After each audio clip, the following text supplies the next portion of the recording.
आर्थिक भूगोल का अध्ययन क्षेत्र। आर्थिक भूगोल के अध्ययन क्षेत्र में पृथ्वी तल पर भौतिक वातावरण तथा सांस्कृतिक वातावरण की पृष्ठभूमि में मानव की आर्थिक क्रियाओं के वितरणों तथा उन आर्थिक क्रियाओं के विभिन्न प्रतिरूपों की क्षेत्रीय भिन्नताओं पर प्रभाव डालने वाले कारकों और प्रक्रमों का अध्ययन सम्मिलित है। मानव की आर्थिक क्रियाएं धन के उत्पादन, विनिमय तथा उपयोग से संबंधित होती हैं। धन के अंतर्गत प्राकृतिक संसाधनों तथा मानवीय संसाधनों का अध्ययन किया जाता है। आर्थिक भूगोल के अध्ययन क्षेत्र को 4 भागों में बांटते हैं। नंबर 1,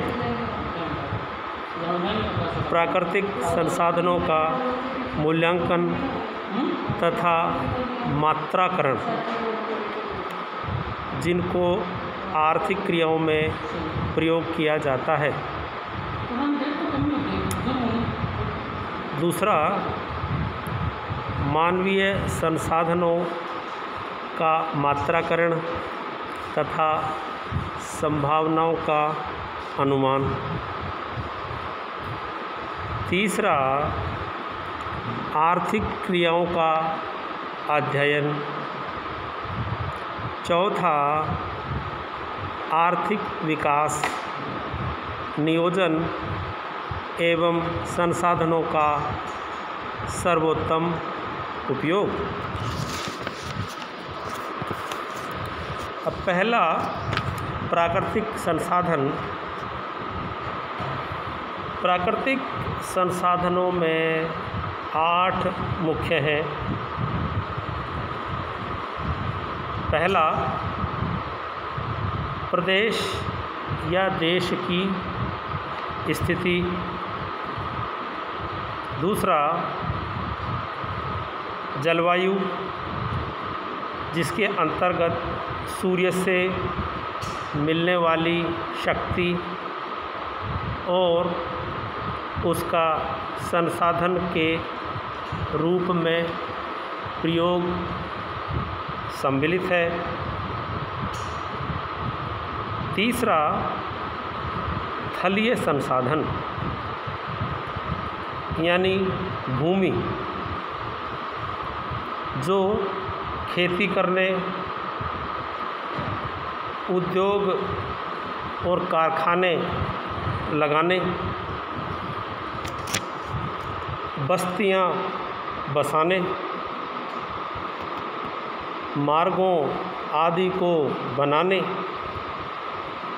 के लिए प्रयुक्त होती हैं। चौथा, मिट्टी, जिसके द्वारा खेती की फसलों का और बागवानी के फलों का उत्पादन होता है और जो वनस्पति जगत और जंतु जगत का भोजन उत्पन्न करती है। पांचवा, जलीय संसाधन, जो फसलों की सिंचाई, जल विद्युत उत्पादन, मत्स्य उद्योग, नौ परिवहन और समुद्री व्यापार आदि के लिए प्रयुक्त होते हैं। छठा, खनिज और शक्ति संसाधन। सातवां, वनस्पति संसाधन। और आखिरी आठवां, पशु संसाधन। तो ये सब प्राकृतिक संसाधन हुए। दूसरा जो संसाधन, प्रमुख संसाधन है, मानवीय संसाधन। मानवीय संसाधनों में प्रदेश या देश की जनसंख्या, उसकी सघनता, जनसांख्यिकीय विशेषताएं, क्षमताएं, नर नारी अनुपात, आयु वर्ग, जनता की शिक्षा, तकनीकी में प्रगति, ग्रामीण नगरीय अनुपात, पूंजी की क्षमता, अंतर्देशीय और अंतर्राष्ट्रीय मान, धन के लेन देन संबंधी साख यानी विश्वास, सामाजिक गठन,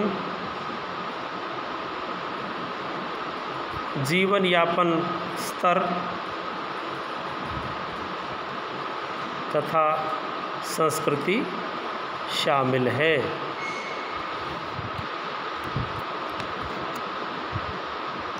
तीसरे में आर्थिक क्रियाओं का अध्ययन इसमें शामिल होता है।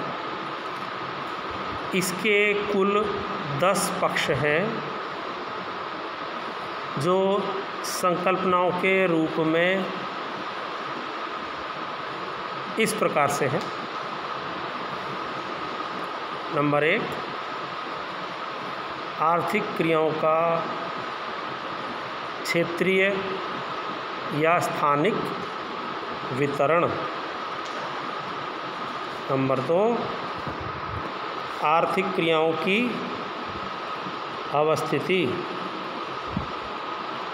नंबर 3, आर्थिक क्रियाओं की विशेषताएं। नंबर 4, आर्थिक क्रियाओं का वर्गीकरण। नंबर 5, आर्थिक क्रियाओं के अन्य घटनाओं से संबंध। नंबर 6, आर्थिक क्रियाओं के सांस्कृतिक पक्ष। नंबर 7, आर्थिक भूदृश्य की संकल्पना। नंबर 8, आर्थिक उन्नति का स्तर। नंबर 9, स्थानिक संगठन। और अंतिम नंबर 10 पर प्रादेशिक आर्थिक विकास का अध्ययन करना। इस प्रकार से ये 10 संकल्पनाएं आर्थिक क्रियाओं के अध्ययन के लिए आवश्यक है, जिनका अध्ययन हमारे द्वारा किया जाना चाहिए।